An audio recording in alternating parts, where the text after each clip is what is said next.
আসসালামু আলাইকুম এভরিওয়ান, কেমন আছেন সবাই? সবাইকে আবারও আমার এই চ্যানেলে স্বাগতম। আমরা বাংলাদেশ থেকে রওনা দেওয়ার 10 দিন পরে ইন্দোনেশিয়ার এই তুবান বন্দরে এসে পৌঁছাই।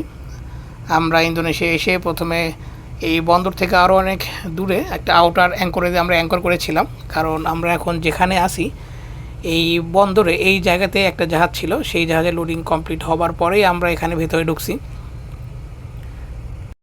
তো এখানে আমাদের জাহাজে লোডিং হবে কিছু, আবার ইন্দোনেশিয়ার আরেকটা জায়গা আছে গ্রিসিক জায়গাটার নাম, আমরা এখান থেকে আবার সেই জায়গা যাব, ওখানে কিছু লোডিং হবে। এই দুইটা বন্দরে লোডিং শেষ করে তারপর আমরা বাংলাদেশের উদ্দেশ্যে রওনা দিব। তো আমাদের জাহাজে প্রায় এখানে লোডিং হয়ে গেছে, আমরা এই বন্দরে আসছি প্রায় 3 দিন হয়ে গেল। আমরা আজকেই এখান থেকে আবার রওনা দিব। এখানে এটা একটা প্রাইভেট পোর্ট, দেখতে পাচ্ছেন। পোর্টটা বেশি বড় না, এই বন্দরটা অনেক ছোট একটা বন্দর, গভীর সমুদ্র বন্দর বলতে পারেন।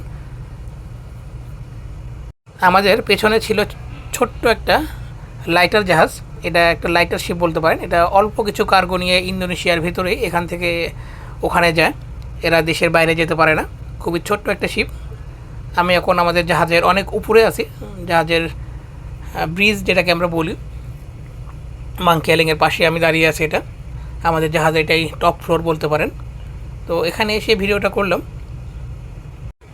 ঠিক সন্ধ্যার আগ মুহূর্তে আমি বাইরে আসি, আর এখন যেহেতু বাইরে কার্গো লোড চলতেছে, আমাদের এই ব্রিজে নর্মালি কেউ থাকে না এই সময়টাতে, আর আমাদের লোডিং প্রায় শেষের দিকেই হয়ে গেছে, আর অল্প কিছু লোডিং বাকি আছে। তারপর আমরা এখান থেকে আবার ইন্দোনেশিয়ার গ্রিসিক নামে একটা বন্দরে যাব, সেই বন্দরে আরও কিছু লোডিং হবে। তারপর আমরা ওখান থেকে বাংলাদেশের উদ্দেশ্যে রওনা দিব।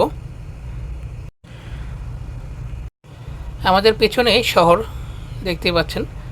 ইন্দোনেশিয়ার সব জায়গায় দেখলাম পাহাড়ি অঞ্চল, এখানে